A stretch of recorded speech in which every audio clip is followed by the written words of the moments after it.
जय हिंद। चलिए आज हम क्लास 12 का पहला चैप्टर कर्वक का संपूर्ण व्याख्या देखेंगे और इसका संपूर्ण लेखक का परिचय से लेकर इनका सारांश तक देखेंगे। चलिए इसे शुरू करते हैं बिना समय कमाए। देखिए कहता है कि बिहार इंटर परीक्षा में जो पूछे जाने वाला पहला चैप्टर है काव्य खंड कर्वक, ये आपका संपूर्ण अर्थ इसका देखते हैं। चलिए शुरू करते हैं। देखिए कवि का परिचय के साथ हम शुरू करेंगे।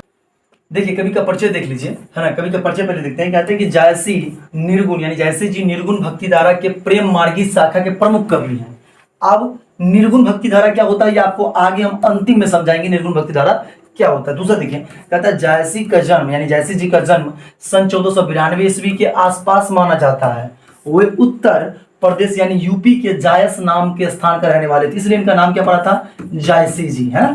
क्या नाम पड़ा था, जायसी।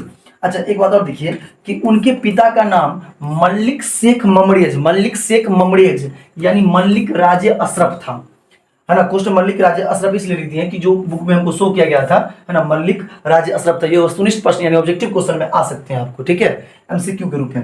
अच्छा अगला है कि जायसी जी क्रूप व काने थे, यानी क्रूप बिना रूप के, चेचक के कारण इनका रूप खराब था, और काने का मतलब एक आंख और एक कान से वंचित थे।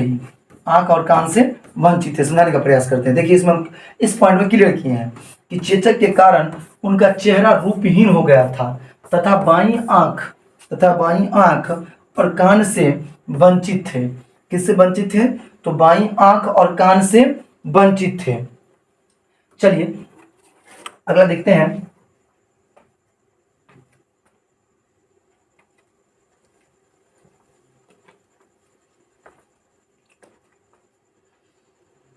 काम करता है।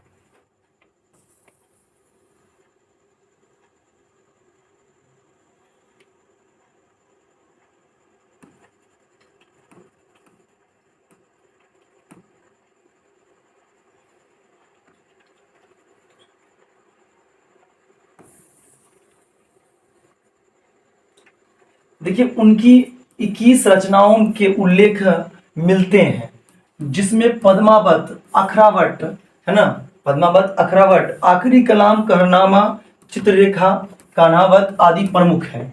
आदि क्या है, प्रमुख है। समझने का प्रयास करते हैं। जायसी जी की मृत्यु यानी जायसी जी का मृत्यु 1548 के करीब हुई थी, ठीक है। ये बचपन में अनाथ थे, साधुओं फकीरों के साथ भटकते हुए बचपन व्यतीत किया था। इन्होंने क्या किया था, बचपन साधु और फकीरों के साथ व्यतीत किया था, ध्यान रखिएगा, है ना। इस पाठ में दो कर्वक प्रस्तुत किया गया है। पहला कर्वक पद्मावत के यानी इस पर मूवी भी आधारित है, आगे हम आपको समझाएंगे किस तरह का मूवी है, के, है ना, से लिया गया है, ठीक है।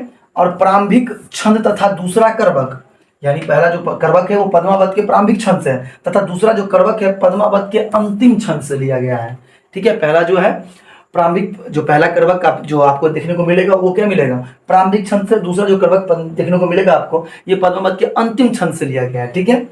अच्छा प्रथम कर्वक में कवि अपने रूपहीनता और एक आंख के अंधेपन के बारे में कहते हैं। वह रूप से अधिक अपने गुणों की ओर अपना ध्यान खींचते हैं, यानी कहते हैं रूप से जो ज्यादा बखान ये गुणों का किए हुए हैं, ठीक है। कहते हैं रूप से जो बढ़िया होता है वो गुण होता है। आपको सारांश के माध्यम से नहीं समझाएंगे, आपको देखते जाइए, है ना। प्रस्तुत कविता कर्वक पद्मावत का ही एक भाग है। प्रस्तुत जो कविता है क्या है, पद्मावत का क्या है, एक भाग है। चलिए देखते हैं आगे। देखिए कहा जाता है कि यहां पर आपको समझ में आएगा आगे कि देखिए क्या होगा। देखिए द्वितीय जो कर्वक है, द्वितीय कर्वक में कवि अपने काव्य, है ना, काव्य हो गया, काव्य और उसकी कथा सृष्टि के बारे में हमें बताते हैं। यानी कवि अपने काव्य और उसकी कथा सृष्टि के बारे में हमें बताते हैं, ठीक है। वह कहते हैं कि मनुष्य मर जाता है पर उसकी कृति सुगंध की तरह पीछे रह जाती है। उनकी जो कृति होता है सुगंध की तरह पीछे रह जाता है, ठीक है। पद्मावत का जो अगला है, पद्मावत में चित्तौर नरेश रतन सेन और सिंहल द्वीप की राजकुमारी, है ना, पद्मावती की प्रेम कथा है ना। यानी पद्मावत में जो चित्तौर नरेश रतन सेन और सिंहल द्वीप की राजकुमारी की पद्मावती की प्रेम कथा है। अच्छा एक बार और देखिएगा, जायसी जी को प्रेम का पीर कवि कहा जाता है, ऑब्जेक्टिव के रूप में आपको आ सकता है। जायसी जी को क्या कहा जाता है? प्रेम का पीर कवि कहा जाता है। किसको? तो जायसी जी को। ठीक है, जायसी जी एक सूफी कवि है। ये क्या है? सूफी कवि भी जायसी जी हैं। अगर देखिए, गुरु सूफी संत शेख मोहदी मोहिदी और सैयद अशरफ जहांगीर, इन गुरु का जो नाम था वो सूफी संत शेख मोहिदी और सैयद अशरफ जहांगीर है। ठीक है, चलिए आगे बढ़ते हैं, देखते हैं आगे। देखिए करबक जो है किस तरीके से पाठ है वो देख लीजिए, है ना। उसके बाद इनका हम संपूर्ण व्याख्या एक लाइन बाय लाइन तोड़ के करेंगे। देखिए, एक नयन कवि मोहम्मद गुनी, सोई विमोहा जई कवि सुनी, चांद जैस जग विधि अवतारा, दिनहा कलंक किन्हीं उजियारा, जग सूझा एकर ने नहा, आ उबा सुख अस जग तनहा माहा, जो लही अभी डाब न होई, आ तौ लही सुगंध बसाई न सोई, किन्हा समुद्र पानी जो खारा, आ तौ अति भव असुज अपारा, जो सुमरी त्रिशूल विनाशा, आ भा कंचन गिरी आग आकाशा, जो लही हरि कलंक न पारा, परा कांच होई नहीं कंचन करा, एक नैन जस दर्पण दर्पण, ये दर्पण हो जाएगा यहाँ पे, है ना। दर्पण ओतहि निर्मल भाव, आ सब रूपवंत गही मुख जब ही कही चाव। ठीक है, उसके बाद आपको हम इसका फिर आपको यहाँ पर आपको देखिए लाइन बाय लाइन हम इसको डिस्कस किए हैं। ठीक है, हर एक पॉइंट को यहाँ पर से हर एक, है ना, पहला पहला जितने भी छंद है सभी को, मतलब कहने का तो जितने भी लाइन है सभी को तोड़ के हम लोग डिस्कस किए हैं। देखते हैं सभी को। देखिए, एक नैन कवि मोहम्मद गुनी, एक नैन, देखिए एक नैन कवि मोहम्मद गुनी, सोई विमोहा जई कवि सुनी, यानी इसका अर्थ हुआ, भावार्थ हुआ कि मलिक मोहम्मद जी, है ना, मलिक मोहम्मद जी जो है, प्रस्तुत पंक्तियां मलिक मोहम्मद जायसी जी द्वारा रचित है। ठीक है, महाकाव्य पद्मावत के अंश है, जिसमें कवि कहते हैं कि एक नयन के होते हुए भी जायसी गुण यानी गुणवान है, जो भी उनका काव्य को सुनता है वह मोहित हो जाता है। इस लाइन का मतलब हुआ, एक लाइन का मतलब ये जो हुआ, एक नैन कवि मोहम्मद गुनी, सोई विमोह जई कवि सुनी, यानी कवि कहते हैं कि हम, मेरा एक नैन ही है फिर भी हम गुणवान हैं, है ना, फिर भी हम क्या है? गुणवान हैं। अब चलिए इनका जो अगला पंक्ति है उनके माध्यम से समझते हैं। अगला पंक्ति क्या कहता है, सुनिए। अगला पंक्ति जो कहते हैं, कवि कहते हैं कि चांद जैस जग विधि अवतारा, आ दिनहा कलंक किन्हीं उजियारा, जग सूझा एकई न नहा, आ उबा सुख अस नख तनहा महा।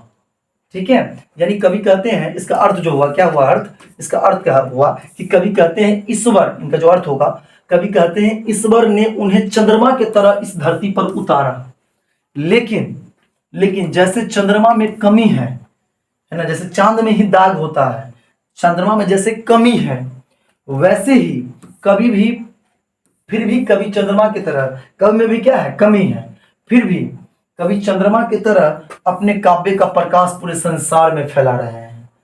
फिर भी क्या कर रहे हैं? कवि चंद्रमा की तरह पूरे, है ना, प्रकाश पूरे संसार में फैला रहे हैं। जिस प्रकार अकेला शुक्र नक्षत्रों के बीच उदित है, उसी प्रकार कवि भी अपनी एक ही आंख से इस दुनिया को भली भांति समझ लिया है, इस दुनिया को भली भांति समझ लिया है। चलिए अगला पंक्ति देखते हैं। अगला कहता है कि लव लही अम्भी डाब न होई, लव लही अम्भी डाब न होई, तौ लही सुगंध बसा न सोई, किन्हीं समुद्र पानी जो खारा, तौ अति भूयौ असूझ अपारा। यानी कवि कहते, इसका अर्थ हुआ, कवि कहते हैं कि जब तक आम में नुकीली डाब यानी मंजरी, है ना, मंजरी नहीं होती है, तब तक उसमें सुगंध नहीं आती है। यानी कवि का कहना का तात्पर्य हुआ कि जब तक आम जो होता है ना, आम में जो जब तक यानी छोटा छोटा मजर होता है, जिसे हम लोग मजर कहते हैं, वो मजर नहीं होता है उस तरीका में, यानी जब तक तब तक उसमें सुगंध नहीं आता है। कवि कहते हैं कि समुद्र की पानी खरा है इसलिए वह असूझ है और अपार है। अगर पानी, समुद्र का पानी खरा नहीं रहता तो क्या होता? सभी आदमी उसको पी जाता। ठीक है, कभी कहते हैं कि समुद्र का पानी खरा है इसलिए वो क्या है, असूझ और अपार है।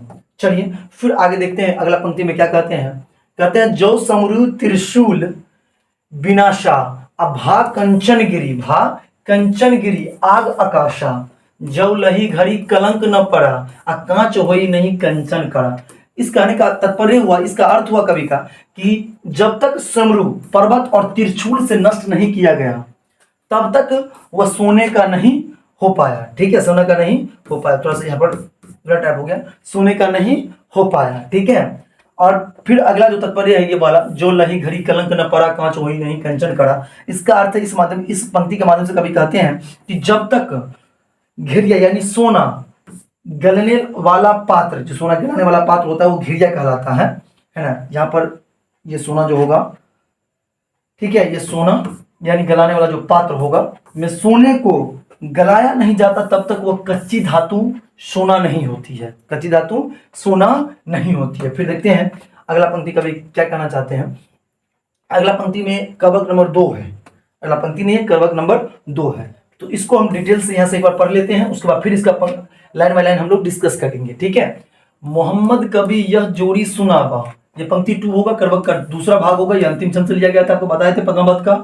सुनावा सुना जो प्रेम प्री पीर गा पावा, आ जोड़ी लाई रकत के लेई, आ गाढ़ी प्रीति नयन न जल भेई, आओ मन जानी कवित अस किन्हा, अमक यह रहे जगत म चिन्हा, आ कहाँ सौ रतन सेन अस राजा, आ कहाँ सुबह असी बुद्धि उपराजा, कहाँ अलाउद्दीन सुल्तानु, आ कहाँ राघो जिन्हीं किन बखानु, कह सुरप पद्मावती रानी, है ना, कोई न रहा जग रही कहानी, धानी सोई जस कृत जासुआ, फूल मरे पर मरे न बासु, के ही न जगल जस बेचा बेंचा, कई न लिन्हा जस मोल, जो यह पढ़ कहानी, जो यह पढ़ कहानी, हम सवेरे दुई बोल, हम सवेरे दुई बोल। अब समझते हैं, ये जो है आपको दिख रही है, यही है मलिक मोहम्मद जायसी जी।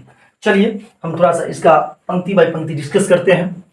देखिए पहला पंक्ति जो है क्या कहता है, उनका अर्थ समझते हैं। कहता है मोहम्मद कभी यह, मोहम्मद कभी यह जोड़ी सुनावा, सुने जो प्रेम पीर गा पावा। यानी इस कवि, इसका कहने का अर्थ हुआ, इस पार्ट से कहने का अर्थ हुआ, यानी इस पंक्ति के कहने का अर्थ हुआ कि कवि अपनी काव्य के बारे में बताते हुए कहते कि मैं मोहम्मद जायसी, ठीक है, मलिक मोहम्मद जायसी, यह काव्य रचना सुनाया है और जिसने भी इसे सुना है उसे प्रेम पीड़ा का अनुभव हुआ है। ठीक है, जोड़ी लाई रकत के ले या गिढ़ी प्रीति नयना जल भेई, यानी मैंने इस काव्य को रक्त की ले लगाकर जोड़ा है ना, जैसे ब्लड का जो खून होता है उससे सींचा है तथा जोड़ा है, तथा गिढ़ी प्रीति को आंसुओं के जल में भिगोया है। क्या किया है, भिगोया है। चलिए अगला पंक्ति देखते हैं। कहते हैं, थोड़ा सा इसमें ज्यादा एड कर दिए ताकि थोड़ा सा जल्द सॉल्व हो सके, है ना, क्योंकि अगर बिकॉज ज्यादा लंबा वीडियो जाएगा तो फिर दिक्कत हो जाएगा। ठीक है, तो कहते हैं ओ मन जानी कवित अस किन्हा, मक यह रहे जगत मन चिन्हा। ठीक है, मां चिन्हा, कहां से सोए रत्नस अस राजा, कहां सुबह असी बुद्धि उपराजा, कहां अलाउद्दीन सुल्तानु, कहां रागो जस किन्हा बखानु, का स्वरूप पद्मावती रानी, आ कोई न रहा जग रही कहानी। यानी कवि कहते हैं कि मैं इसका काव्य की रचना यह जानकर की है कि मेरे न रहने के बाद इस संसार में मेरी आखिरी निशानी यही हो, है ना, मेरी आखिरी निशानी यही हो। एक लेखक का कहना है कि या तो आप दुनिया में रहना चाहते हो जीवित, है ना, तो या तो पढ़ने लायक कुछ लिख डालो, है ना, या कुछ करने लायक बन जाओ। ठीक है, तो पढ़ने लायक ही कुछ लिख डालो। तो इस तरीके से यहाँ पर क्या है, कुछ लिखे हैं कि आखिरी निशानी यही हो। अब न वह रतन सेन है और न वह रूपी पद्मावती है, यानी रूपवती पद्मावती है, न वह बुद्धिमान सुआ है और न राघव चेतन और अलाउद्दीन है। ठीक है, आज इनमें से कोई भी नहीं है, लेकिन यश के रूप में इनकी कहानी रह गई है। यश के रूप में क्या रह गई है, इनकी कहानी रह गई है। चलिए थोड़ा सा आगे बढ़ते हैं, है ना। देखिए जो अगला अर्थ है ना, धनी सोई जस कृत जासु। अब फूल मरे न मरे, फूल मरे पे मरे न बासु। यानी इस पंक्ति के माध्यम से कहना चाहते हैं कवि, वह पुरुष धन्य है जिसकी कृति और प्रतिष्ठा इस संसार में है उस तरह रह जाती है, जिस प्रकार पुष्प मुरझा जाने से पर उसकी सुगंध रह जाता है। यानी पुष्प के मुरझा जाने पर भी उसकी क्या रह जाता है, सुगंध रह जाता है ना। चलिए अगला पंक्ति देखते हैं फिर, है ना। आपको बताया था कि पंक्ति बाय पंक्ति हम लोग डिस्कस करेंगे, है ना। देख लीजिए अगला पंक्ति, ठीक है। इस पंक्ति के बाद अभी द एंड नहीं हुआ है बॉस, है ना। इस पंक्ति के बाद आपको हम, अभी द एंड नहीं हुआ है, इस पंक्ति के बाद आपको हम इसका सारांश दिखाएंगे, है ना। के न जगत जस बेचा, के न लिनह जस मोल, जो यह पढ़ कहानी हमें सवेर दुई बोल। यानी इस कहने का मतलब हुआ इस पाठ से कि इस मतलब इस पंक्ति से सॉरी, इस संसार में यश न तो किसी ने बेचा है और न ही किसी ने खरीदा है। कभी कहते हैं कि जो मेरे कलेजे से, कलेजे के खून से रचित कहानी को पढ़ेगा वो हमें दो शब्द हमें याद करेगा, दो शब्दों में याद रखेगा, हमें क्या रखेगा, याद रखेगा, ठीक है। चलिए थोड़ा सा आगे दिखाते हैं आपको, इसका सारांश दिखा देते हैं आपको, ठीक है। इसका सारांश दिखाते हैं आपको। देखिए इसका सारांश देख लीजिए, इसका सारांश देखिए। आपको इसमें जितने भी अभी तक आपने जितने भी वीडियो देखे थे पद्मावत का, है ना, यानी कहने मलिक मोहम्मद जैशी जी का, है ना, करबक का, उससे सबसे बेस्ट आपको यहाँ सारांश का वीडियो लगेगा, ठीक है। ये वीडियो आपको लगेगा और सारांश का ये कॉन्सेप्ट लगेगा। देखिए सारांश देखिए, प्रस्तुत करबक मलिक मोहम्मद जायसी रचित महाकाव्य पद्मावत के प्रारंभिक और अंतिम छंदों से ली गई है, जिसके पहले भाग में कवि अपने रूप के ऊपर अपार गुणों को महत्व देते हैं। सॉरी यहां पर अपार होगा, अपार गुणों को महत्व देते हैं। कवि कहते हैं कि मेरे पास एक ही आंख है किंतु मैं बहुत गुणवान हूं। विधाता ने मुझे चांद के जैसा बना के धरती पर भेजा है। जिस प्रकार चांद में दाग होते हैं होते हुए भी वह संपूर्ण संसार में उजाला फैलाता है, उसी प्रकार मैं अपने गुणों से संसार में उजाला फैलाता हूं। जब तक आम के पेड़ में मंजर नहीं लगता तब तक उसमें सुगंध नहीं आता है, तब तक उसमें सुगंध नहीं आता है, तब तक उसमें सुगंध नहीं आता है। उसी प्रकार जब तक मनुष्य में है ना, जब तक गुण नहीं होता तब तक उसका व्यक्तित्व नहीं निखरता है। कवि कहते हैं कि मैंने कविता को अपने रक्त की लेई बनाकर जोड़ा है और इसमें अपने आंसुओं से सींचकर इसमें गाढ़ी प्रीति इसमें डाली है। अब नहीं राज्य रातनसेन हसीन, न ही सुबा के जैसा बुद्धिमान उपराजा है, न ही रानी पद्मावती है और न ही राघव जैसा कोई पुरोहित है जिसने पद्मावती के रूप का वर्णन किया था। इस संसार में कोई नहीं है किंतु उनकी कृति आज भी विद्यमान है। मैंने इस काव्य की रचना यह सोचकर किया कि जो इसे पढ़े वह मेरे लिए दो अच्छे शब्द बोले। ये था इसका पूरा सारांश, ठीक है। चलिए आगे देखते हैं। आपको जो दो डॉट था वो दोनों डॉट को हम कनेक्ट करके खत्म करते हैं। सुनिए, आपको जो दो डॉट था कि सबसे पहले आपने पूछा था कि स्टार्टिंग में आपके दिमाग में आया होगा कि एक बात बताइए कि भक्ति काल क्या होता है, ठीक है। दूसरा, भक्ति काल क्या होता है। तो सुनिए, 1400 ईस्वी से 1700 ईस्वी के बीच कविताओं का मूल आधार भक्ति ही है और भक्ति के दो धाराएं मानी गई है, एक निर्गुण और दूसरा सगुण। अब समझते हैं कि निर्गुण क्या है और सगुण क्या है, यानी निर्गुण भक्ति धारा क्या है और सगुण भक्ति धारा क्या है। दोनों धाराओं के दो उपधाराएं हैं। निर्गुण काव्य धाराओं की उपधारा है, जैसे ज्ञान मार्ग संत मत और प्रेम मार्ग सूफी मत, ठीक है। इसमें आता था प्रेम मार्गी धारा। प्रेम मार्गी धारा के प्रेम मार्गी धारा को सूफी धारा भी कहते हैं। निर्गुण धारा के इस पंथ का संबंध मूलतः इस्लाम के रहस्यवादी पंथ से है।